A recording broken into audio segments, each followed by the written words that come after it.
2024 மே 12 அன்று வெளிவந்துள்ள சொல்வனம் இலக்கிய இதழ் 318 எழுத்தாளர் சு. வெங்கட்டின் சிறுகதை இலைகள் உதிர்ந்த பின் மலைகள். ஒலிவடிவம் சரஸ்வதி தியாகராஜன், பாஸ்டன். வானத்துக்கும் பூமிக்கும் இல்லை குதிச்சா இவங்க சொன்னதுக்கு என்று அம்மா தன் கைகளை மேலும் கீழும் ஆட்டிச் சொல்வதையே பார்த்து கொண்டிருந்தேன். அவள் அப்படி செய்தபோது அதிலிருந்த அந்நியத்தன்மை என்னை ஏதோ செய்தது. கோபமான தருணங்களில் அம்மா வேறு ஆளாக மாறிவிடுகிறாள். எதுவும் செய்ய மாட்டோன்னு சொல்லலையே. ஜீவா கல்யாணத்திலிருந்து அது பொண்ணு காலேஜ் படிப்பு வரைக்கும் இவங்க தானே பண்ணாங்க. இதை சொன்னால் நீங்கள் ஒன்றும் சும்மா கொடுக்கல அப்படின்னு சொல்லிட்டு விருட்டுன்னு போனால் என்னென்ன அர்த்தம் என்று அம்மா கதிரேசன் மாமாவை பார்த்து கேட்டாள். அப்பாவின் அருகில் மற்றொரு நாற்காலியில் ஏதோ ஒரு சிந்தனையில் இருப்பதைப் போல அமர்ந்திருந்த கதிரேசன் மாமா அம்மாவின் பேச்சு சட்டென கேள்வியில் முடிந்ததை எதிர்பார்க்காதது போல சுதாரித்து, திமிரு வேற என்ன என்றார். அப்பா தலையை குனிந்து நாற்காலியின் பிடியில் கைகளை இருத்தி விரல்கள் கோர்த்து அமர்ந்திருந்தார். அம்மாவின் பேச்சில் தன் பெருந்தன்மையை உணர்ந்து பெருமிதம் கொண்டது போல மடங்கி இருந்த அவர் கால்கள் தன்னியல்பாக ஒன்றோடு ஒன்று தொட்டும் விலகியும் அசைந்து கொண்டிருந்தன. அவர் நேர் எதிரே கட்டிலில் அமர்ந்திருந்த மணவாளன் சித்தப்பா கைகளை கட்டிக்கொண்டு அவற்றை தன் பெருத்த வயிற்றில் நிறுத்தியிருந்தார். அம்மா பேசுவதையே பார்த்து கொண்டிருந்தவர் அவ்வப்போது நெற்றியில் படிந்திருக்கும் முடியை இடது கையால் மேலும் அழுத்தி படிய விட்டு கொண்டார். அவர் அருகிலேயே கோதை சித்தி தரையில் சம்மணமிட்டு சமயம் கிடைக்கும் போதெல்லாம் என்னை பார்த்து, இவங்க கிட்ட அப்பவே சொன்னேன் கேட்டாதானே என்று அருகில் அமர்ந்த சித்தப்பாவின் தொடையில் ஓங்கி தட்டினாள். நான் அவர்கள் பேசுவதற்கும் எனக்கும் எந்த சம்பந்தமும் இல்லாதவன் போல அவ்வப்போது என்னிடம் வந்து விழும் கேள்விகளுக்கு என்ன சொல்வதென்று தெரியாமல் அமர்ந்திருந்தேன். யார் வக்கீலு என்று அப்பாவிடம் திரும்பி கதிரேசன் மாமா கேட்டார். பரிமளாகிட்ட சொல்லியிருக்கேன், கோர்ட்டில் தானே வேலை பார்க்குது. யாரோ அதுக்கு தெரிஞ்ச மேடம் ஒருத்தங்க இருக்காங்களாம், கேட்டுட்டு சொல்கிறேன்னு சொல்லியிருக்கு. நல்லது, அப்படியே செய், ஒன்றும் பயப்பட வேண்டாம். போய் வக்கீல்கிட்ட எடுத்துக்கிட்டு போய் பேசுங்க, எல்லாம் நல்லபடியாக முடியும் என்று சொல்லி சிறிது இடைவெளி விட்டு, அதற்கு ஒரு நேரம் வரணும் என்ன என்று சிரித்து கொண்டே என்னை பார்த்து கேட்டார் கதிரேசன் மாமா. நான் ஒன்றும் சொல்லாமல் அவரையே பார்த்து கொண்டிருந்தேன். சற்று நேரம் காத்திருந்து திரும்பி அம்மாவை பார்த்து, என்ன நான் சொல்கிறது என்றார். ஆமாம் ஆமாம் என்றாள். இப்படித்தான் இந்த விஷயம் முடியும்னு இருந்தால் என்ன பண்ண முடியும் என்றார். சட்டென அங்கு சிறிது நேரம் அமைதி நிலவியது. கதிரேசன் மாமா வலது கையை மடக்கி நாற்காலியின் கைப்பிடியில் ஊன்றி விரல்களை தாடையில் தேய்த்து கொண்டிருந்தவரின் கண்கள் ஏதோ ஒன்றில் நிலைத்திருந்து பின் சட்டென, நானும் சுமூகமாக எல்லாத்தையும் முடிக்கணும்னு ஆரம்பத்திலிருந்து முயற்சி பண்ணுறேன். எப்போலேருந்து 20 வருஷத்துக்கு முன்னாலேருந்து உங்கள் தாத்தா செத்ததுக்கப்புறம் சொத்தெல்லாம் பிள்ளைங்க 5 பேருக்கும் பாகப்பிரிவினை செய்ய வந்த நினப்பிலேருந்து அந்த மனுஷன் ஒழுங்காக உயிர் எழுதி வச்சுருந்தாருன்னா ஒரு பிரச்சனையும் இருந்திருக்காது. எத்தனை தடவை பஞ்சாயத்தை கூட்டணும்.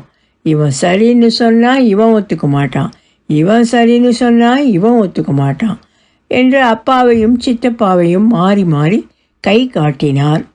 இவனுங்க 2 பேரும் சரின்னு சொன்னால் செத்து போனவங்க உங்கள் சித்தப்பா மணி அவன் எதையும் ஒத்துக்காமல் எழுதின மொத்த அக்ரிமெண்ட்டையும் கிழிச்சு போட்டான்.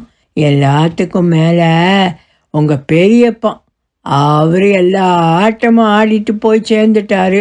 எத்தனை சண்டை, எத்தனை கலையபுரம், 1 2 ஒரு தடவை அந்த தங்கராஜ் பைய கட்டையால் உங்கள் சித்தப்பனை அடித்து போட்டான். தூக்கிட்டு ஓடு ஆஸ்பத்திரிக்கு. அவனுக்கு ஒன்றுமில்லைன்னு டாக்டர் சொன்னதுக்கப்புறம்தான் எனக்கு உசுரே வந்தது. ஆனால் ஒன்று முத்தரசு என்று அப்பாவின் முதுகை தட்டி, இவ்வளவு கலையபுரத்துலேயும் யார் வீட்லையோ பிரச்சனை மாதிரி இருப்பான், குட்டியப்பா பய எதுக்கும் வாயை திறக்காம அப்படியே கல் மாதிரி நிற்பான் என்று அவர் உடலை விரைப்பாக வைத்து காட்டி வெற்றிலை போட்டு கரைபடிந்த காவிப்பற்கள் தெரிய வாய் விட்டு சிரித்து விட்டு, விவரங்கட்ட பய, ஒரு நாள் நான் அவனை தனியாக அழைச்சிக்கிட்டு போய், டேய் உனக்கு பாகம் பிரிக்கிறதுல ஏதாவது வேணும்னா என்கிட்ட சொல்லு, நாளைக்கு வம்பா போயிடும்னு கேட்குறேன், கல்யாணம் பண்ணி வைங்கன்னு சொல்கிறான், நான் தலையில் அடிச்சுக்கிட்டு வந்துட்டேன் என்று சொல்லி சிரித்தார்.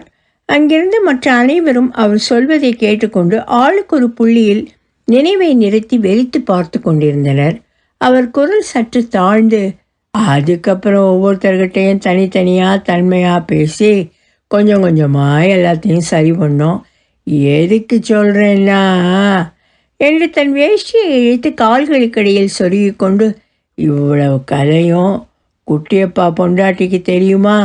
வீட்டுக்கு வந்த என் புருஷனை அண்ணன் தம்பிங்க 4 பேரை ஏமாத்திட்டாங்க, பாகம் பிரித்தது சரியில்லை, மறுபடி பிரிக்கணும்னு சொல்கிறா என்று வாய் சற்று திறந்து வைத்து கொண்டு ஆச்சரியப்படுவதைப் போல ஒரு பார்வையை செலுத்தி என்னையே உற்று பார்த்தார்.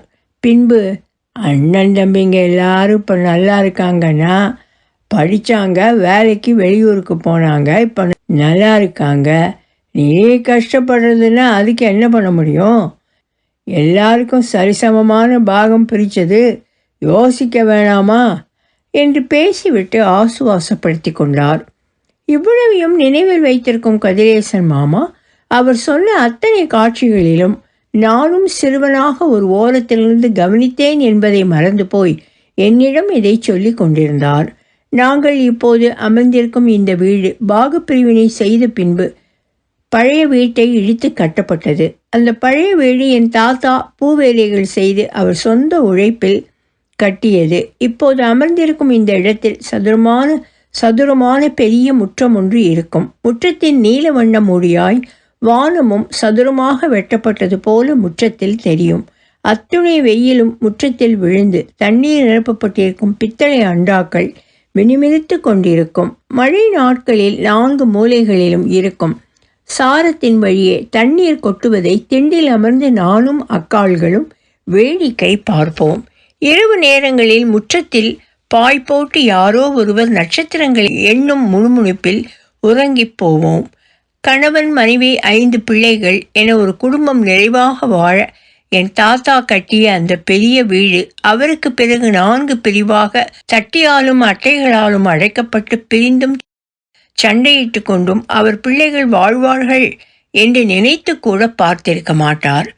இந்த 4 வீடுகளிலும் கலக்காமல் வெளியே திண்ணையில் கொசுவலை கட்டி படுத்து உறங்கியிருக்கும் இடம் தெரியாமல் இருந்தவர்தான் கடைசி சித்தப்பா ஜீவா. அவரை நாங்கள் குட்டியப்பா என்று அழைக்கத் தொடங்கி ஊரும் அவரை குட்டியாக்கி இருந்தது. 4 வீடுகளில் இருந்து ஏதேனும் ஒரு வீட்டிலிருந்து வரும் அழைப்புக்கு காத்திருந்து சாப்பிட்டு கட்டிய பூக்களை சைக்கிளில் வைத்து கொண்டு விற்க சென்று விடுவார். மெலிந்த தேகமும் சுருள் மயிர்கள் அடர்ந்த ஒல்லியான கால்களும் ஒடுங்கிய கண்ணுகளும் உட்குழிந்த கண்களும் காதோறும் சுருண்டு கலைந்த கேசத்துடன் இருக்கும் குட்டியப்பா என் தாத்தாவின் சாயலை கொண்டு இருப்பதாக அம்மா சொல்லுவாள். இரவில் கொசுவலைக்குள் ஏதேனும் பாட்டு பாடிக்கொண்டிருக்கும் குட்டியப்பாவுக்கென்று இருந்த ஒரே ஆசை நடிகை அம்பிகாவை திருமணம் செய்து கொள்ள வேண்டும் என்பதுதான். அவருக்கென்று இருந்த அந்த ஒரு தகரப்பெட்டியில் தீபாவளிக்கு அண்ணன்கள் யாரேனும் வாங்கித்தரும் ஆடைகளும் கொஞ்சம் பணமும் பெட்டியின் மூடியின் உள்பக்கத்தில் தாத்தாவின் புகைப்படத்திற்கு பக்கத்திலேயே நேர் வகிழெடுத்து தலை நிறைய முல்லைப்பூவும் கன்னத்தில் கை வைத்து கொண்டு இருக்கும் அம்பிகாவின் படம் இருந்ததை நான் ஒருமுறை பார்த்திருக்கிறேன். தரையிலிருந்து அப்பெட்டியை குத்துக்காலிட்டு அமர்ந்தவாறு அவர் ஒவ்வொரு முறையும் திறக்கும் போதும் அம்பிகா கன்னத்திலேயே கை வைத்து கொண்டு கொஞ்சம் கூட முகம் சுளிக்காமல் அவரை மட்டுமே பார்க்கும் அந்த புகைப்படம் அவருக்கு சிறு மகிழ்ச்சியை தந்திருக்கும். ஏன் அம்பிகாவை பிடிக்கும் என்ற கேள்விக்கு அவரால் ஒருபோதும் காரணத்தை சொல்ல முடியவில்லை. என் அண்ணன்கள் ஒருமுறை அவரை கேலி செய்த போது அவர் ஒரு நாள் தான் காசு சேமித்து மெட்ராஸ் சென்று அம்பிகா தன்னை கல்யாணம் செய்து கொள்ள சொல்லி அவள் காலில் தங்க காசாக கொட்டுவேன் என்று தீவிரமான முகத்துடன் அவர் சொன்னபோது அது அவரால் முடியக்கூடும் என்றே எண்ணினேன். அதன் பின் ஒருமுறை அப்பாவுடன் சைக்கிளில் டவுனுக்கு சென்றபோது அழுக்கு வேஷ்டியை முட்டி வரை மடக்கி வலது கையால் இடது கையை பின்புறமாக பிடித்து கொண்டு ஏதோ ஒரு சிந்தனையில் தகிக்கும் அந்த வெயிலில் செருப்பில்லாமல் வெறும் காலில் சாலையில் நடந்து கொண்டிருந்த வரை அப்பா பார்த்துவிட்டு, "போறாம் பாரு பரதேசி மாதிரி" என்று திட்டிய போது அன்று சபதமிட்ட குட்டியப்பாவின் மீது எனக்கு சற்று சந்தேகம் வந்தது.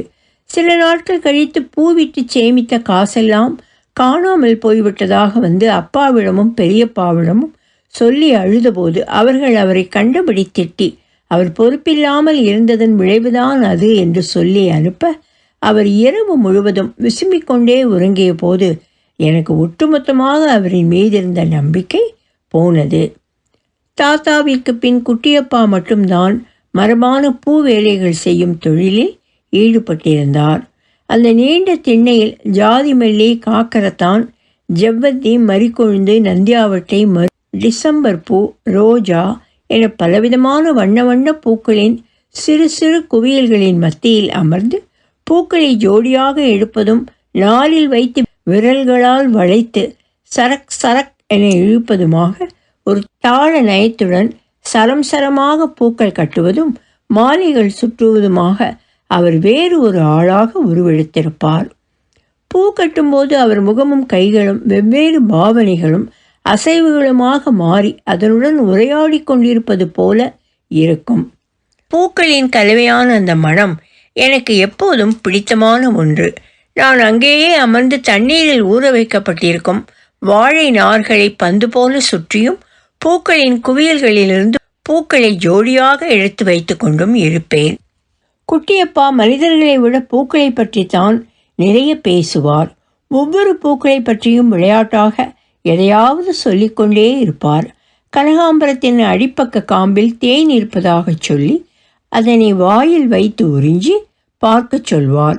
மருக்கின் வாசனையை நுகர்ந்து பார்க்க சொல்லி அதனை என் புத்தகத்தில் வைத்து கொள்ள சொல்வார்.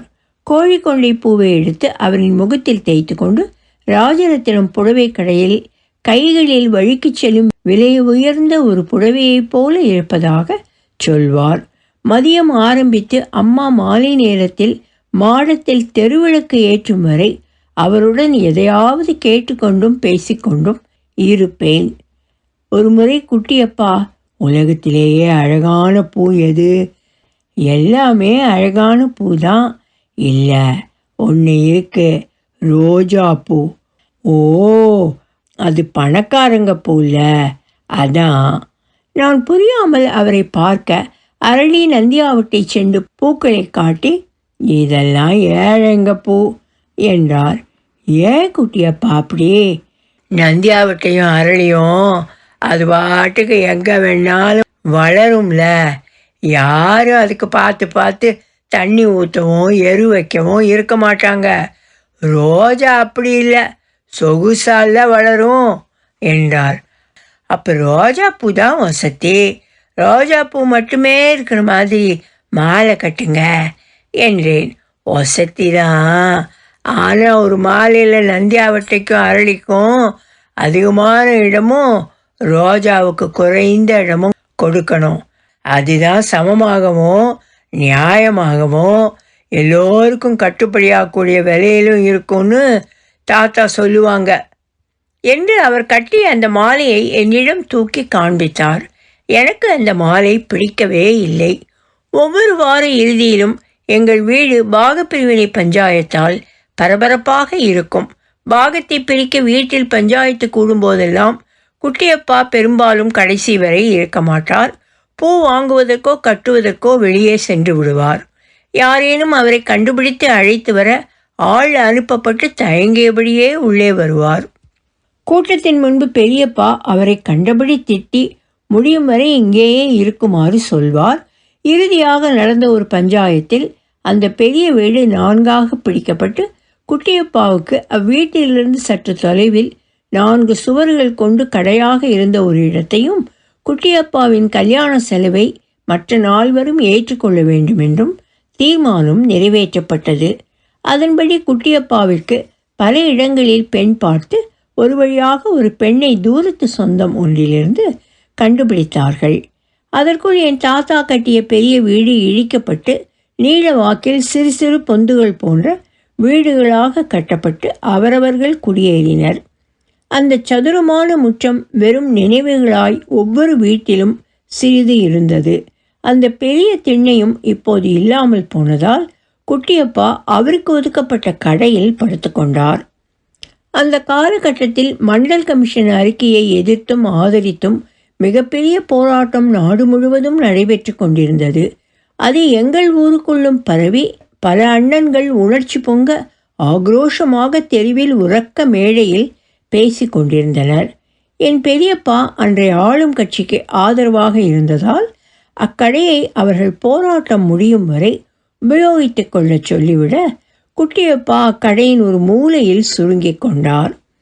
கட்சி உறுப்பினர்களிடையே நடக்கும் விவாதங்களும் ஆலோசனைகளும் சண்டைகளும் இரவும் தொடர அவர் தனிமையான இரவுகள் தொலைந்து போயின.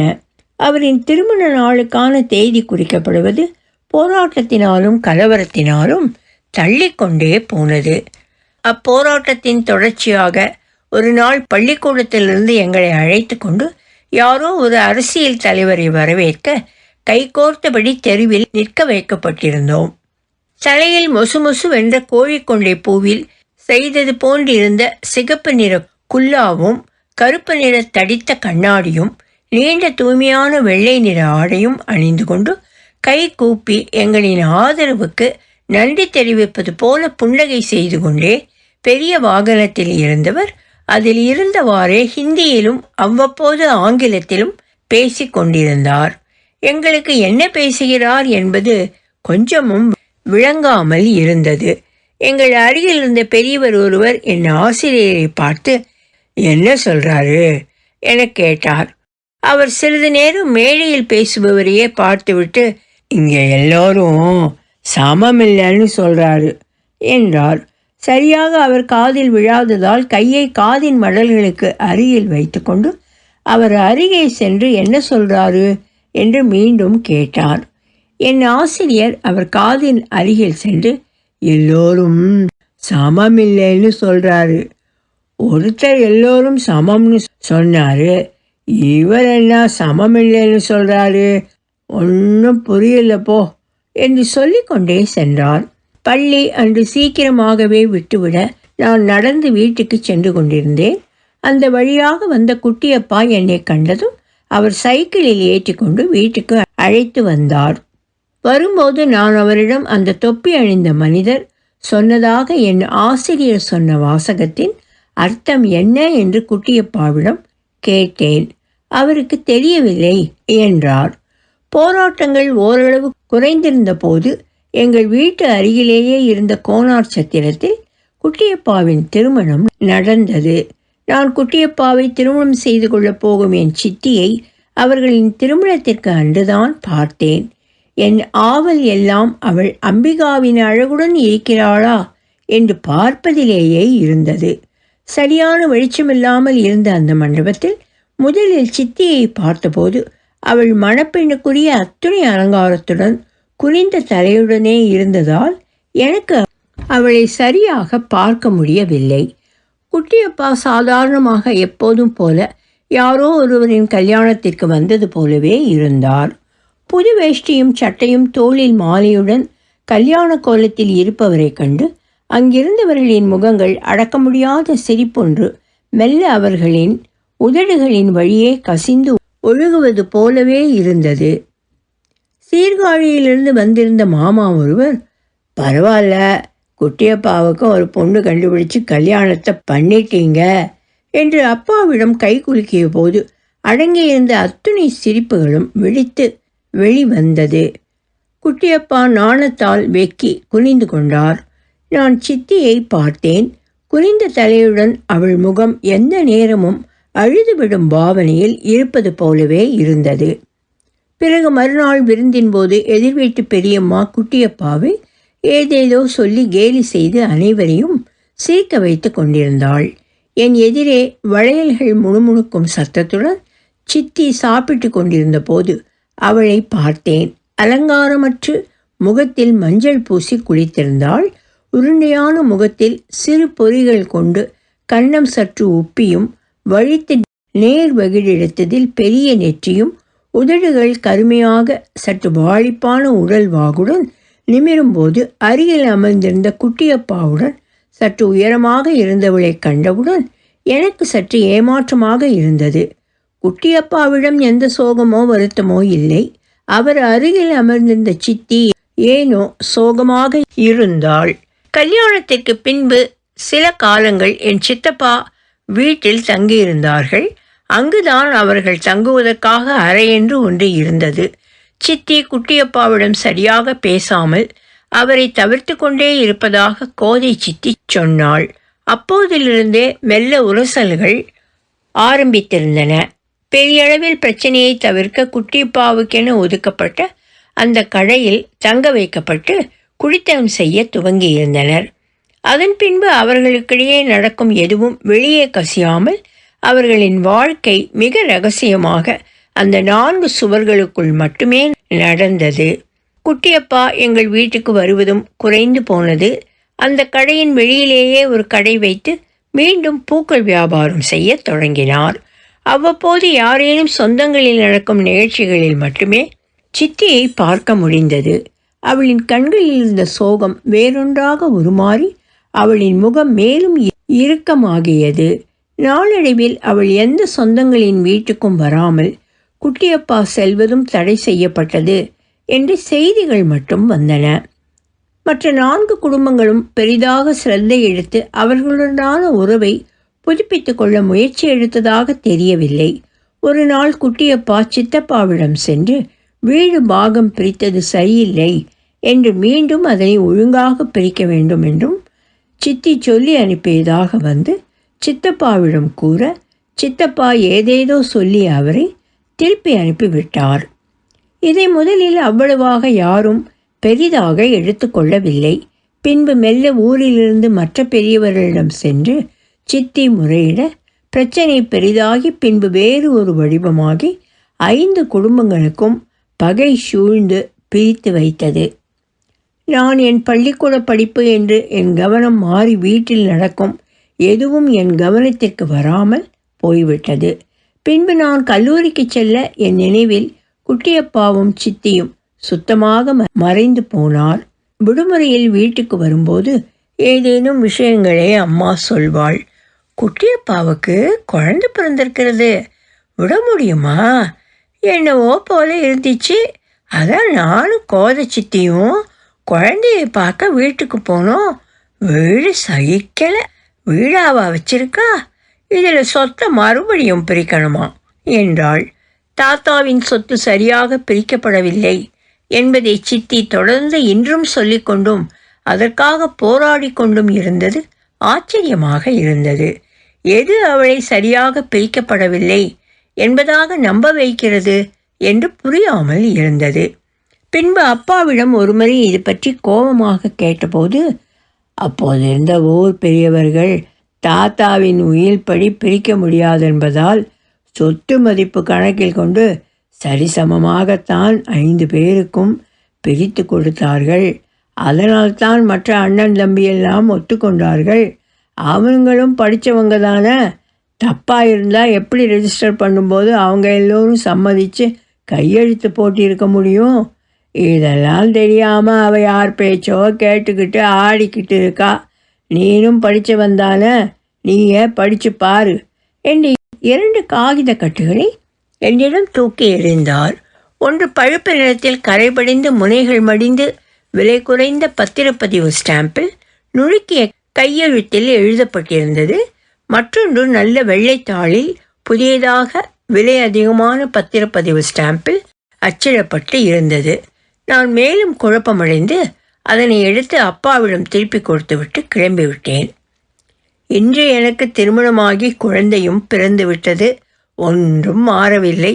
சித்தி நீதிமன்றத்தில் வழக்கு பதிவு செய்து எஞ்சியிருக்கும் அப்பாவுக்கும் சித்தப்பாவுக்கும் வழக்கு பதிவு செய்திருந்த அறிவிப்பும் வந்திருந்தது. அதை பற்றி தான் இன்று பேசிக்கொண்டிருந்தனர். நாளை திருச்சியில் இருக்கும் பரிமளா அக்காவுக்கு தெரிந்த வழக்கறிஞரை பார்க்க அப்பாவும் சித்தப்பாவும் செல்ல இருக்கிறார்கள். என் சிறு வயதில் பார்த்த அந்த பாகப்பிரிவினை சம்பந்தமான பிரச்சனை இன்றும் தொடர்வது மிகுந்த அயற்சியை தந்தது. சமமாக பிரிக்கப்பட்ட சொத்தில் சித்தி என்ன குறையை கண்டுபிடித்து நீதிமன்றம் வரை வந்திருக்கிறாள் என்று புரியவில்லை. அவர்களின் பொருளாதார நிலை நீதிமன்றத்தில் வழக்கு நடத்துவதற்கு அளவு இல்லை என்பது எல்லோருக்கும் தெரிந்தது. இருந்தாலும் எது அவளை இவ்வளவு தூரம் விடாப்பிடியாக முன்னகர்த்துகிறது என்பது புரியவில்லை. வெறும் சொத்துக்காக மட்டும்தான் இவ்வளவு தூரம் வந்திருக்கிறாள் என்பது என்னால் நம்ப முடியவில்லை. சிறிது நாட்கள் கழித்து அப்பா அழைத்திருந்தார். ஒரே மாதத்தில் நீதிமன்றம் வழக்கை விசாரித்து இந்த சொத்து எல்லோர் சம்மதத்திலும் பிரிக்கப்பட்டு பதிவாளர் முன்னிலையில் பாகப்பிரிவினை பதிவு செய்து 20 வருடங்கள் ஆகிவிட்டதால் இந்த வழக்கை விசாரிக்க இயலாது என்று நிராகரித்து விட்டது என்று சொன்னார். அடுத்த முறை ஊருக்கு சென்றபோது என் பையனை அழைத்து கொண்டு கோவிலுக்கு சென்றேன். போகிற வழியெங்கும் நான் அன்று சிறுவயதில் பார்த்த அந்த தொப்பி அணிந்திருந்த மனிதரின் நினைவஞ்சலை காண சுவரொட்டிகள் ஒட்டியிருந்தன. அவர் சொன்ன அந்த வாசகம் நினைவுக்கு வந்தது. இங்கு எல்லோரும் சமமில்லை என்று ஒருமுறை சொல்லி பார்த்தேன். பின்பு என் மனது வழியெங்கும் தொடர்ந்து அதையே சொல்லிக் கொண்டிருந்தது.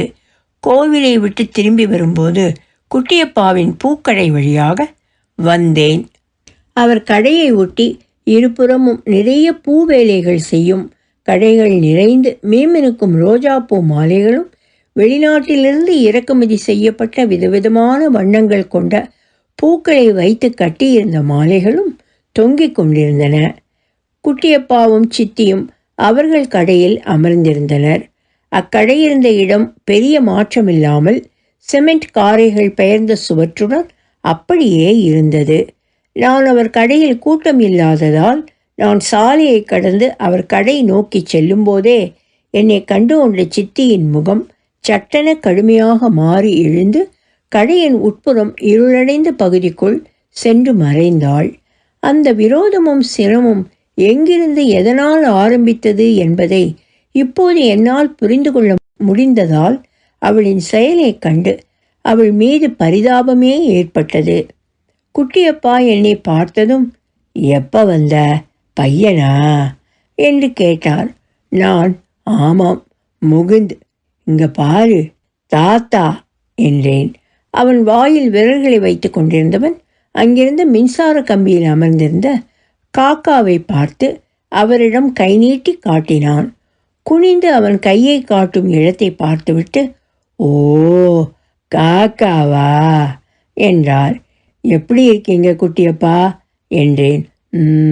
என்று தலையை ஆட்டிக்கொண்டே அங்கிருந்த வாளியிலிருந்து தண்ணீரை எடுத்து மாலைகள் மீது தெளித்தார். பொண்ணு எப்படி இருக்கிறா? காலேஜ் படிச்சுக்கிட்டு இருந்தால, முடிச்சிட்டாளா என கேட்டேன். இல்லை, படிக்குது என்று சொன்னவர் சட்டென அவர் முகம் மாறி மீண்டது. நாங்கள் பேசிக்கொண்டிருக்கும் போது என் அருகே ஒருவர் வந்து அங்கிருந்த மாலையின் வெளியை கேட்க நான் சற்று ஒதுங்கி நின்று கொண்டேன். என் அருகில் இருந்தவருக்கு அரளி நந்தியாவட்டை பூக்கள் நிறைந்தும் ரோஜா பூக்கள் குறைந்தும் இருப்பது போல இருந்த 2 மாலைகளை எடுத்து அவரிடம் கொடுத்தார். நான், இன்னும் தாத்தா சொல்லி கொடுத்த மாதிரியான மாலைகளைத்தான் கட்டுறீங்களா என்று சிரித்து கொண்டே கேட்டேன். ஆமாம் என்று சொல்லிக்கொண்டே கீழே அதுபோல இருந்த மாலைகளை ஒவ்வொன்றாக மேலிருந்து தொங்கிய சிறு சிறு கயிற்றில் இணைத்து முடிச்சு போட்டு தொங்க விட்டார். நான் தொங்கும் அந்த மாலைகளையே பார்த்து கொண்டிருந்தேன். சட்டென மனது ஓயாமல் சொல்லி கொண்டிருந்த அந்த அரசியல் தலைவர் சொன்னதின் வாக்கியத்தை தாத்தா அவர் பிள்ளைகளுக்கு மாலையின் வழியே சொல்லிக் கொடுத்த வாழ்க்கையின் முறைமையையும் இணைத்த போது என் அகம் விழித்து ஒன்றை கண்டுகொண்டது. நான் திரும்பி குட்டியப்பாவை பார்த்தேன். அவர் அரளி நந்தியாவட்டை செண்டு என சிறு சிறு குவியலாக இருந்த பூக்களின் மத்தியில் அமர்ந்திருந்தார். நான் என்னையும் அறியாமலே, அதுதானே நியாயம் என்றேன். அவர் முகம் மலர்ந்தது. ஒலிவடிவம் சரஸ்வதி தியாகராஜன், பாஸ்டன். எழுத்தாளர் சு. வெங்கட். சிறு முன்னுரை. சுவாமிமலையை சொந்த ஊராக கொண்ட இவர் பொறியியல் படித்து அமெரிக்காவுக்கு சென்று வேலை பார்க்கிறார்.